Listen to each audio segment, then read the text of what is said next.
Welcome to Cross Section. This week we have a brand new contributor, so stay tuned to find out more. And we look back on Glastonbury. Did we watch it? Did we enjoy it? We look at Parliament and the big votes on welfare and disability reform and the concessions the government made. And then we have our own little understated birthday party where we celebrate and reflect on 1 year of the Labour government. What were our highlights? What were the lowlights? And what do we think is in store for the coming years? Stay tuned and enjoy Cross Section. Hello and welcome to Cross Section, conversations at Faith, News and Culture. And we have a Northern Irish voice with us, but a new one. Welcome, Mark, to your first episode of Cross Section. Thank you very much, Johnny. It's a pleasure to be here. I must say I'm a poor substitute for the big man. Oh, but good grief. I will try my best. No fanboying on this episode, please. Peter Linus is off on holiday. Mark is our policy advisor based here in Westminster for the Evangelical Alliance and will be helping us run down 1 year of the Labour government and other stories this week. But first of all, it was Glastonbury at the weekend. Did you enjoy it? I didn't go. I didn't watch. I've heard through the headlines. There's one highlight that I do need to see, which is Ezra Collective. I've seen them live in Wembley EXO Arena, which was really great.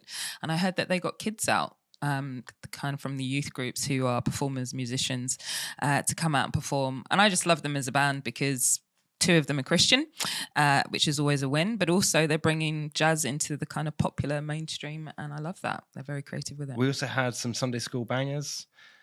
Shine, Jesus, Shine. Oh, Loved it.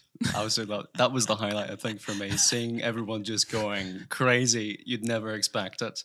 But how can you not to something like Shine, Jesus, Shine? Well, it's an absolute classic, but you enjoyed the kneecap as well? Yeah, well, I have a lot of thoughts here. You're going to have to stop me going down a rabbit hole, I fear.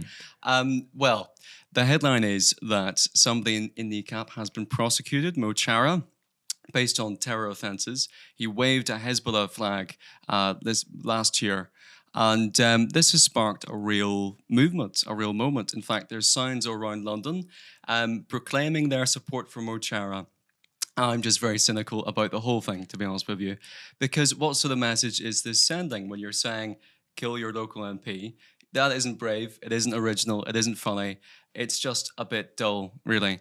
So I think the real question I would ask you here is, what would the BBC have done right in that situation? Would taking them off the air have been the right move? Or would it have just have added to their glorification and fandom?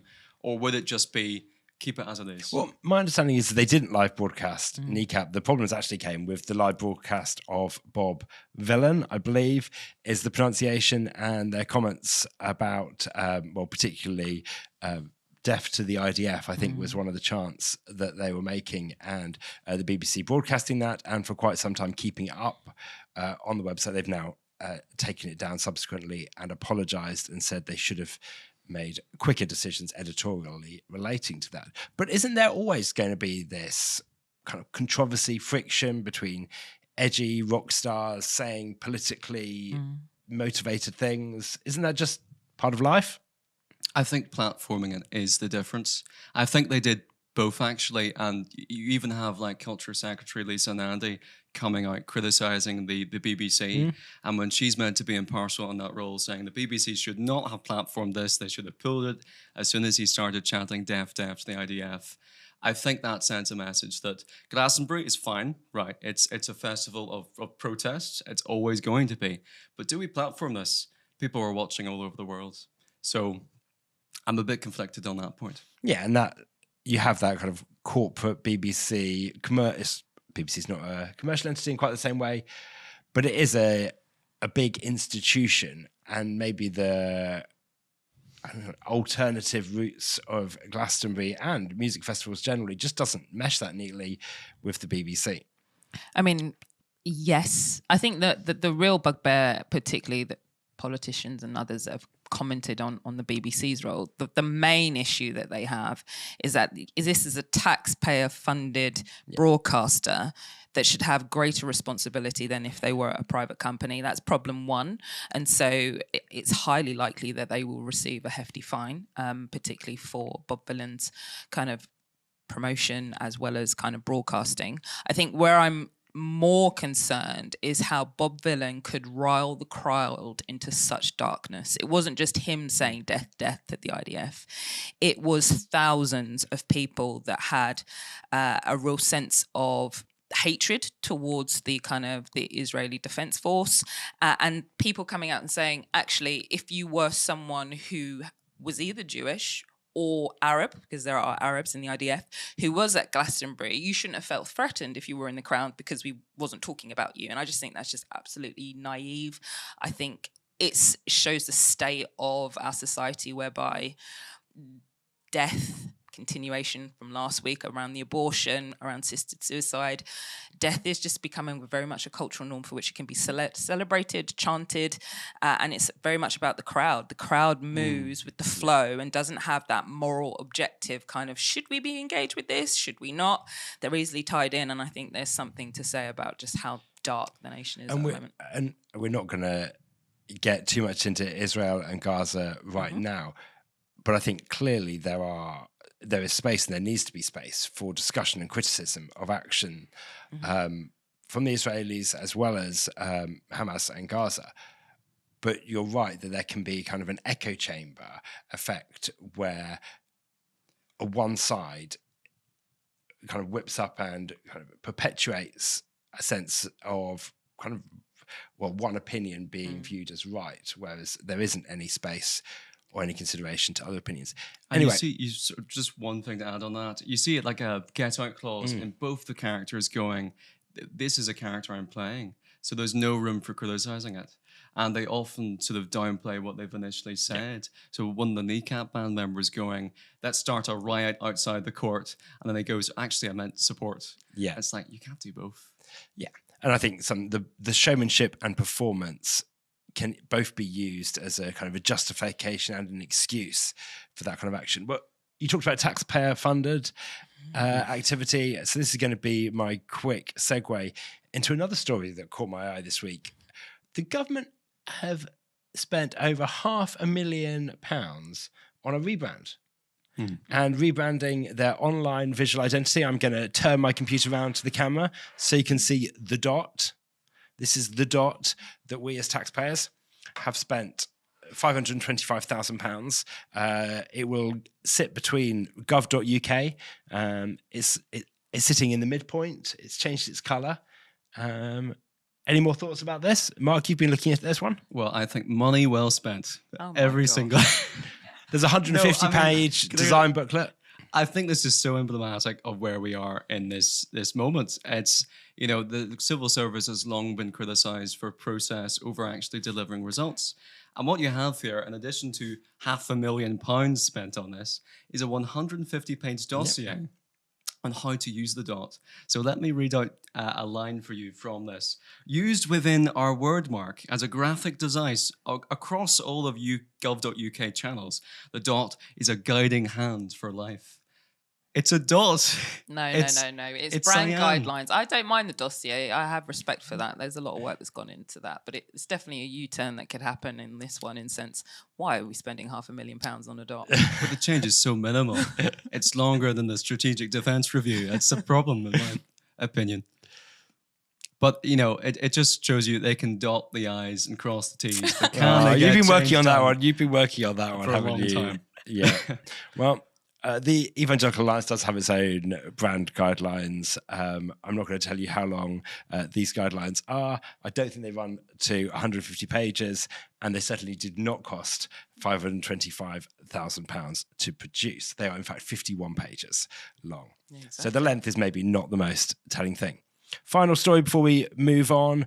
An 18-year-old Reform councillor is in charge of Warwickshire County Council and has been picking a fight this week, particularly over a pride flag, but also, what do we think of it? An 18-year-old student in charge of a council? It's pretty crazy.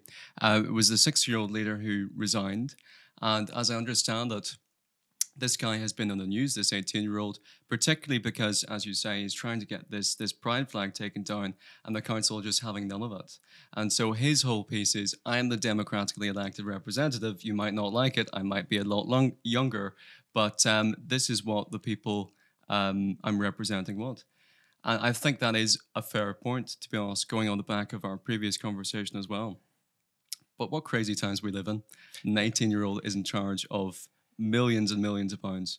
And local councils, there is always this tension that you have the elected council leadership, and then you have the staff, the executive, the chief executives that operate the council on a day-to-day basis. I think it is fair to ask questions about where leadership comes from. Clearly, the staff and the executive leadership will make a lot of decisions day to day, but actually, if they're seeking to overrule the elected leaders of that council, that is perhaps more concerning. I mean, being slightly positive, because I'm in a funny mood today. I think it's the sun. The heat wave in London's made me slightly more of a positive individual. An 18-year-old engaging in civic life and public duty is a milestone comparatively to other young people and peers in his age group. So that's to be celebrated. I think, not wanting to turn this into a theological conversation, but how would we engage with scripture where King Josiah is only 8 years old and he comes and is commanded to lead the nation of Israel? Biblically, it's there. I think if he has sound guidance and counsel to kind of steward those responsibilities well, accountability, all those sorts of things, then it's not problematic. But I think what I'm more impressed by is that it's an 18-year-old speaking to adults of the nonsense, and I'm being slightly directive, that pride flags, that councils that are on the cusp of bankruptcy are still spending a lot of money in Pride Month to celebrate one of the protected characteristics at a time when there are other conversations of redundancy, of bankruptcy, not providing core costs. I think they're conversations that local councils need to think, how do you honour and celebrate, and actually how do you steward finances well? And I think it's quite brave of an 18-year-old to step into that role and say, no, not and there's on my been watch. discussion about what this means for further, perhaps, entanglements between reform councillors and potentially other elected officials, and then the civil service, both locally and nationally, and some of the challenges they may face. I'm gonna move us on, because what we really want to look at is two things this week. We want to talk about the vote in Westminster around welfare and disability changes, and then we're going to have a little mini birthday party to celebrate 1 year of the Labour government. We don't have a cake, and I don't know if we're even going to sing happy birthday, so it's quite a disappointing birthday party. The Evangelical Alliance advocacy team is impartial and all of that. So Yes, I brought of balloons. course. Shall I? You've got balloons? Yeah. We'll add them as after effects. Okay, right. So welfare reform was voted on in Parliament this week. What did Parliament actually vote on Tuesday in terms of welfare and disability changes? Definitely not the bill the government first introduced last week. That Universal Credit and Personal Independence Payment Bill. It had been hacked. It had been butchered, using the political language of concessions, in order to get it through, because it would be and has been an embarrassment for the government, but ultimately the Prime Minister, that the bill hasn't got through. I think, and I've been hearing reflections, and I think this is a fair point, what Brexit was to the Conservatives, welfare reform is to the Labour Party. It is one of the kind of dynamite issues for them. It's a very treasured issue. It's grounded in kind of their kind of political philosophy that Labour is a party, yes, of work, but it's also a party of equality and social justice. And the framing of that bill was very much hinged on the back of a small portion of already vulnerable disabled group kind of having their benefits cut at a time where actually their dependency to work comes through the personal independence payments. So it's been a very difficult week for Number 10 and the Prime Minister. And as you say, what did they vote on? I'm not entirely sure what they voted on. Mark? They aren't either. It's a problem. So the first concession, that was the Prime Minister came out and said it won't apply to existing PIP claimants. And that was a big deal, because that would have saved about 1.5 to 2 billion pounds of the 5 billion pounds they wanted to save. And then there was a second concession, and this was during the vote itself. And the second concession was, don't worry about the fact that the cuts were such a primary part of this legislation. What we're going to do is actually just scrap it. And a Labour backbench MP part of the 49 rebels who voted against their government said, "This was the most unedifying spectacle that I've ever seen." So that's really strong words when you're condemning your own party. She also said that the promised concessions, when they weren't written down, they weren't worth the paper they were written on. So this is just really strong language, and it opens up the whole conversation. What power did this government actually have? Yeah, and it's interesting. So Stephen Timms, who's one of the ministers in charge of welfare for the government, announced these changes, as you say, in the middle of the debate. I think it was 90 minutes before they were due to vote, and people were still unclear exactly what was being announced. They pledged that changes wouldn't be enacted until after a review, which will report next year, that these changes will not be to make savings. So despite these being introduced to make £5 billion in savings, any changes won't make savings, and yet the bill will still introduce employment support measures that will cost the government around £1 billion. So, but I think the credibility and the authority for the government is where this gets really interesting. This is clearly controversial. But for the government to have had to row back on this does pose questions about their credibility and their authority to govern. Yeah, absolutely. I mean, in their manifesto for change, doing kind of earlier kind of interview on this, their conversation or their proposal around welfare reforms was about a paragraph long and deeply vague. And it shows that number 10, Prime Minister, Secretary of State Liz Kendall, hadn't really prepared and cast vision for the wider conversation that does still need to happen of reforming the welfare system to address many who are dependent upon it, who are of working age and yet are struggling to get into work. The challenge for those who desperately need it but are not getting the support in community because of all the issues with local authority.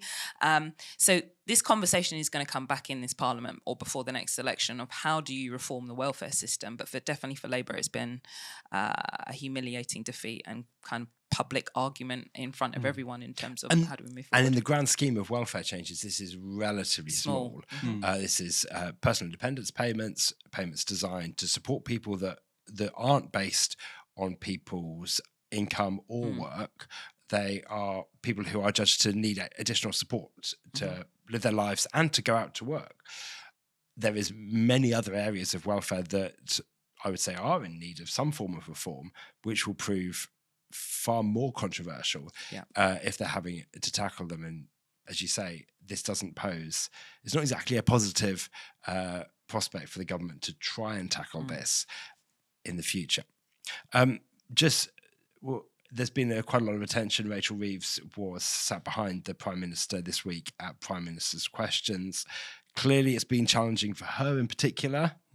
I think that it's just that some other issues, personal issues, unrelated to the vote, were going on, and the government have been keen to, or the Prime Minister has said he continues to support her.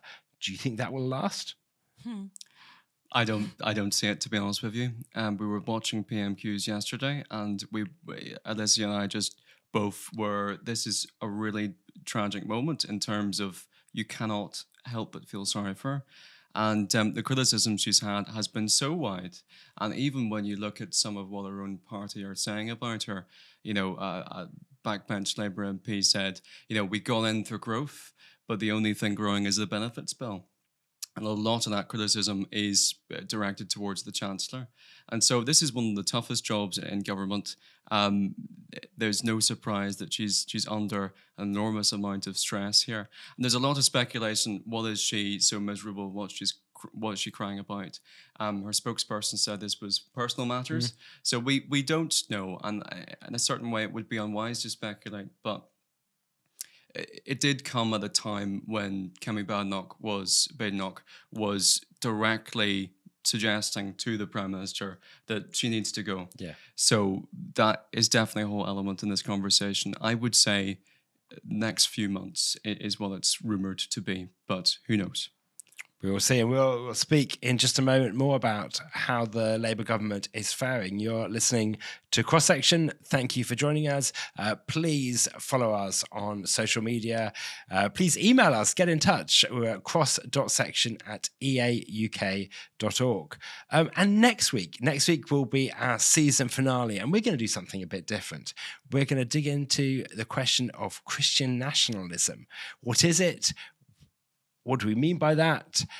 Is it a good thing? Is it a bad thing? And we want to have your questions. So please email us your questions, your comments, what you want us to talk about, and we will get into that next week. So hopefully this episode will be out on the 4th of July, 2025. We're recording it on the 3rd of July. This is the first birthday of the Labour government, exactly 1 year on from that election, the election that led to a huge landslide majority. Alicia, what are your reflections on 1 year of the Labour government? What a mess. It's a tale of two halves, I think, particularly for the Labour Party, 14 years in opposition. They have a kind of seismic growth in terms of the number of MPs within Westminster, seismic growth in the number of women MPs as well in Westminster, a workable majority that's, doubles that or almost doubles that of what Boris Johnson had at 2019. So they should be able to get their mandate through. And then I think where things have slipped and where particularly the Prime Minister's own kind of personal ratings have been on the decline is since the Stockport riots. That has been the moment whereby, not planned, no one expected, but there are reruns of particularly him attending, kind of laying a wreath as he should as the Prime Minister, and the local people enraged, incensed, upset because of the three killings that have taken place, and saying, why are you here? And somewhat of his inability to connect emotionally with the mood of the local community. And ever since, it's been this, his preference of politics is pragmatic.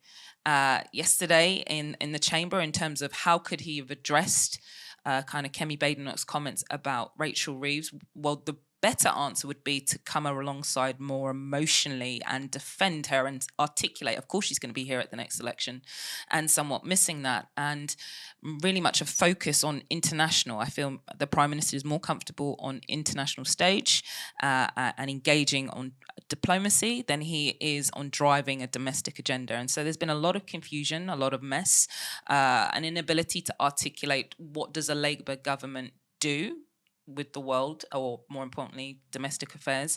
And that's why there's been so many U-turns and inconsistencies. So it has been messy and it's been really difficult. And sadly, those who suffer the most are not Labour backbench MPs or the Labour front bench. It's those in communities who are really fearful and anxious about their cost of living, their communities, the state of affairs. And at the moment, there are not many legislative or kind of envisioning answers of what this government is going to do to respond to that. So we'll come to some of the domestic stuff in just a moment, but it's certainly true that international events have taken up a lot of the Prime Minister's time, a lot of his bandwidth, and people seem to have been more broadly positive about his engagement on an international stage. Do you think that's been a welcome distraction for him or an unhelpful one? Well, I think it has been incredibly unhelpful, as you say. It's been a real distraction, and no Prime Minister gets into the job to talk about and introduce some serious, foreign policy discussion. It is all about the domestic agenda. But I mean, in terms of, as Alicia said, the domestic agenda, it's been very light from the get-go, and the Prime Minister has been open to criticism of what has been your plan. You've had 14 years for this. Of course, the other side of that conversation is, well, what about the legacy that was left to this government? But in terms of what we've seen, it has been a roller coaster. There's been twists and turns. There's been more flip-flopping than a day at the beach.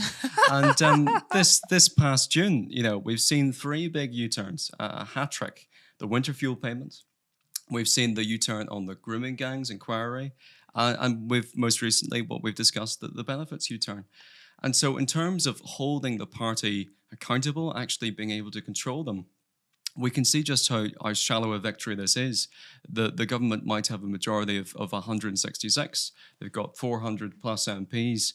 in the party, in the chamber, but they will not obey the line that's been set to them. But I'm going to take a slightly contrary position. Isn't sometimes U-turning a good thing to do? Well, it shows humility, but it also shows indecision. And which one is it? Is it humility or indecision? I think it's probably more the latter. Because these things should have been more thought through. If there was a clear plan for each of these proposals, then the Prime Minister could stick to them. But, I mean, this is the question I'll ask. If you were a Labour backbencher, how would you feel on the winter fuel cuts? You've had so many constituents write into you saying, these winter fuel cuts are awful, I can't survive, and you're making the case to them, these were necessary. Then the Prime Minister turns around and goes, no, actually, we're going to U-turn on this. How would you feel? You'd be outraged. You'd feel sold down. Yeah, but many of those MPs have been the ones calling for him to U-turn. Yes, no, they have indeed. But they've also been trying to make the case to their constituents that this governing party is the correct governing party to be in office.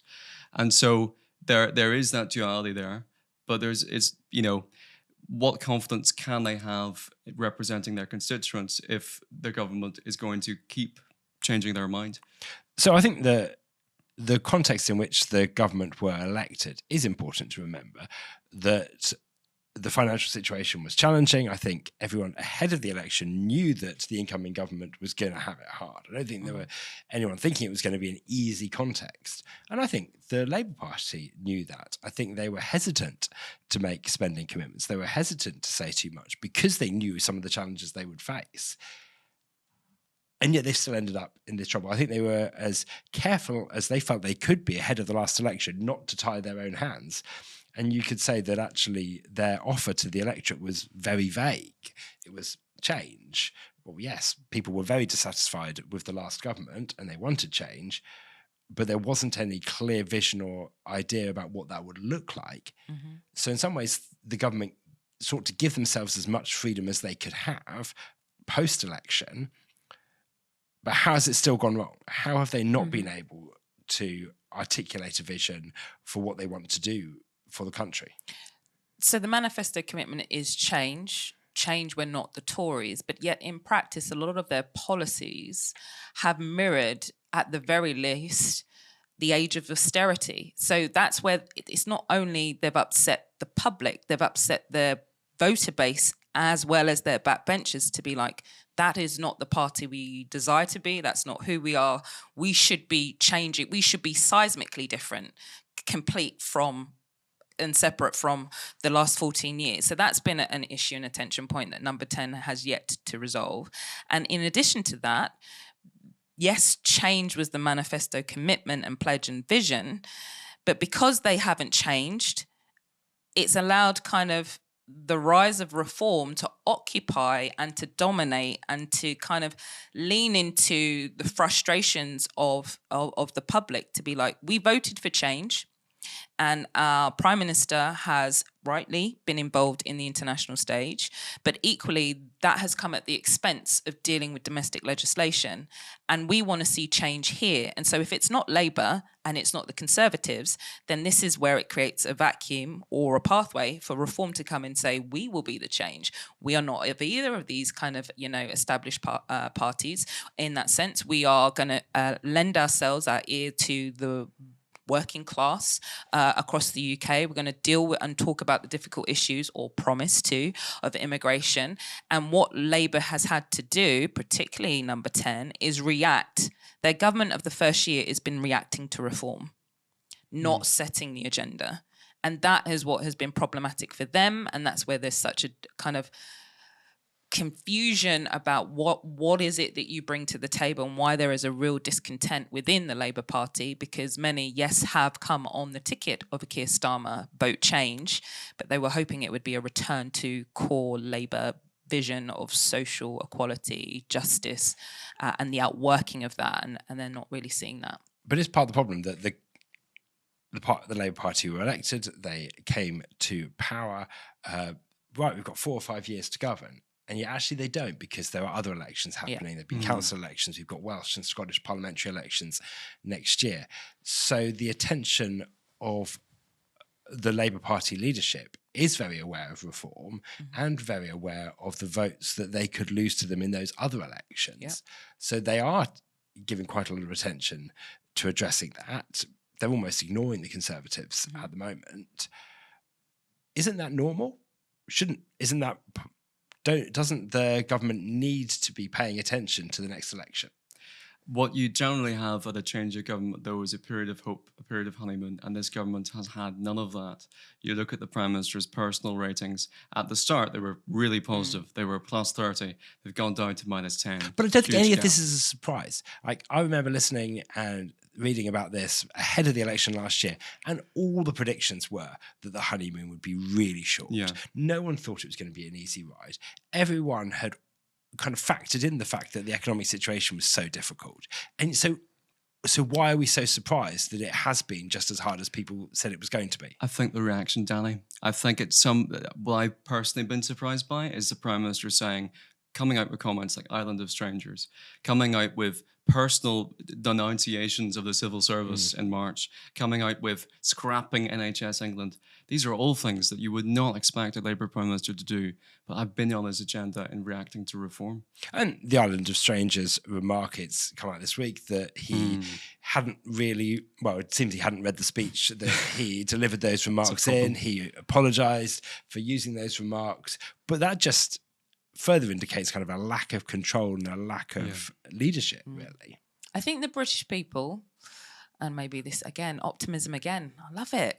Yes, Lord, more optimism, would be more forgiving of the context for which the Labour Party have come into. Yes, it's difficult, tough economic climate, international wars. Trump 2.0 has an impact anyway. They'd be more forgiving if there was a sense of, in spite of that, this party was ready. They're not ready with a vision of, in spite of the turbulence, we are very clear on the pathway we are trying to create and mark out. And that has been what has been lacking. There hasn't been that sense of readiness. When in doubt, call a review. Or don't call a review in the sense of the grooming gangs, but have Baroness Casey come out and convince you that you do need one. So that's where the problem is. Everything is down the line. Everything is in 2-3 years' time. Not we were ready for government on day one, July 5th, and we knew the first 100 days, the first 2 years was going to be difficult, but people could see the horizon. None of us see the horizon under a Labour government, and that is why there's deep frustration. And I think that has been one thing that has really surprised me was the lack of preparedness for government, because all the talk had been about them preparing for government. Ahead of the election, for the year or so prior to that, there was talk of them preparing for government, and yet it didn't really bear fruit. Anyway, so what's going to happen next? What's going to happen in the next year for the Labour government? Who's going to be in number 10? Who's going to be in number 11 in a year's time? That nobody wants to be first in this question. I think in the government's defence, they will always say this was due to the legacy that they were left. And so that's what we keep coming back to. But in preparation for this conversation, I asked so many people, what are your reflections 1 year on? And everyone had something different to say. You ask a farmer, they say, well, the APR, the inheritance tax stuff. You ask a pensioner, it's went to a fuel payment. You ask somebody who's a small business, the inability to be an entrepreneur in this country. But no, I'm not answering your question. I think after we saw the tears of the Chancellor yesterday, she's probably going to be the first to go. In terms of the Prime Minister, he's an awfully pragmatic man. And so my personal prediction would be he will last this Parliament. But beyond that, I'm sceptical. I mean, from the welfare reform kind of playing out, I think we're going to see a continuation of fraction within the Labour Party. I think I have heard or read, I mean, he's not in the Labour Party anymore, but Jeremy Corbyn has said that there will be a party on the left that will rise up from the independents. And so you're going to see another third option moving into the local elections, but definitely into the political discourse of where we've seen a fracture with conservatism, the Conservatives and Reform. You're going to see more splitting on the left, and that's going to impact how does whomever is in the cabinet, front row, make an appeal to the centre left and not lose votes simultaneously. So we're going to see we're going to see more fractures. I think in terms of the policy landscape and the vision, I think there's going to be an attempt in the short term from Number 10 to articulate that more coherently. I think there will be a cabinet reshuffle by the end of the year, whereby Liz Kendall may be another one that might be losing that role. Of course, the Chancellor, but if the Chancellor goes, then the Prime Minister needs to go soon after. That's the rule. They are one and the same in terms of their visioning and kind of the outworking. The Prime Minister said yesterday on at 10 p.m. on BBC that his vision is very much, him and Rachel Reeves are one and the same. So if she goes, it's unforeseeable that the Prime Minister can be And here in she's 2030. been very central to his project in positioning the Labour Party as ready for government, ready to take the decisions. So I think I agree on that sense. My view is that Keir Starmer won't lead the party into the next election. Agree. We should add the necessary caveat that we are not party political. We're doing a lot of political discussion and analysis in this episode. So I don't think he will. So I think in the next maybe 18 months, there will start to be more questions about that and who else might, and work out how they do that. I think Rachel Reeves' position is really difficult. I think her authority has been undermined by she's saying we need to make these savings, and then the savings she wants to make are being taken away from her politically. So I think she has been really undermined. But then I think to sack her is to blame her from decisions that the leadership have taken. But I do wonder if she might step back and resign herself. So we will see.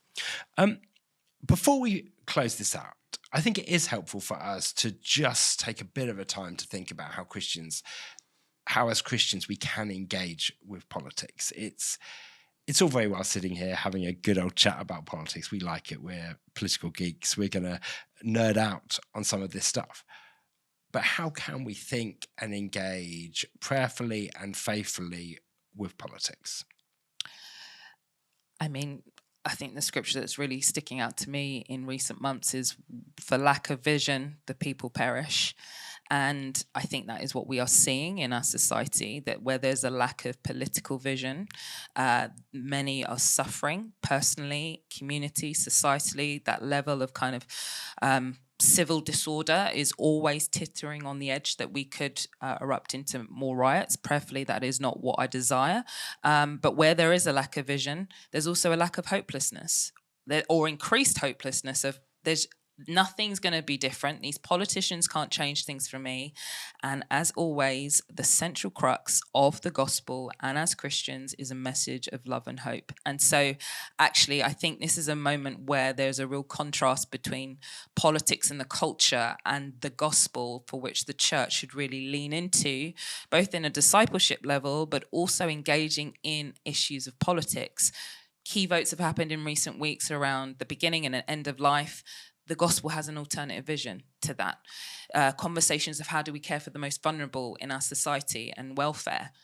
The gospel has message for that, but equally has a message also for people that would seek to exploit and manipulate and harm and underwrite that. How do we hold people accountable? There's a way where we need to read the scriptures for ourselves and then prayerfully be like, Lord, how do we now speak this with real clarity, both on a local level and nationally, that instills righteous government and good governance once again? I don't think I could add much more to that. That was perfect. I think the only thing I would say is that even when we don't feel like it, we ought to be praying for the government. We ought to be praying for the Prime Minister. And even when they're doing things that we might not want to see on a political basis, we should be praying that they succeed for the good of the country. It's like we're told to seek the welfare of the city. I think that does extend as well to seek the welfare of the country. And so we should be supporting and hoping for the best in the government in this time. And it shouldn't bring us any pleasure to see how things are going and the struggles they're having. And I think as we close, it's worth reflecting that politics is a really difficult business. I think being in politics is really hard for members of Parliament, as well as all those that work around Parliament. I just wonder if it might be an opportunity for us to encourage our MPs, to get in touch with our MPs, thank them for their work, whether we voted for them or not, whether we support some of the decisions they might have taken in Parliament or not. Parliament finishes for the summer in a couple of weeks, maybe send them a postcard, send them a note, say thank you for their work, say that you are praying for them. Perhaps invite them to a church, to a service, or to meet with you, or to find out more. But mostly just write to them and say thank you. I know MPs have found this hugely encouraging, where people have written to them without any other agenda, without any particular ask, but just to say thank you, just to be aware of their work and their service. So maybe that's something to do as we head towards the summer break. That's it for Cross Section this week. Thank you for listening, and join us again next week.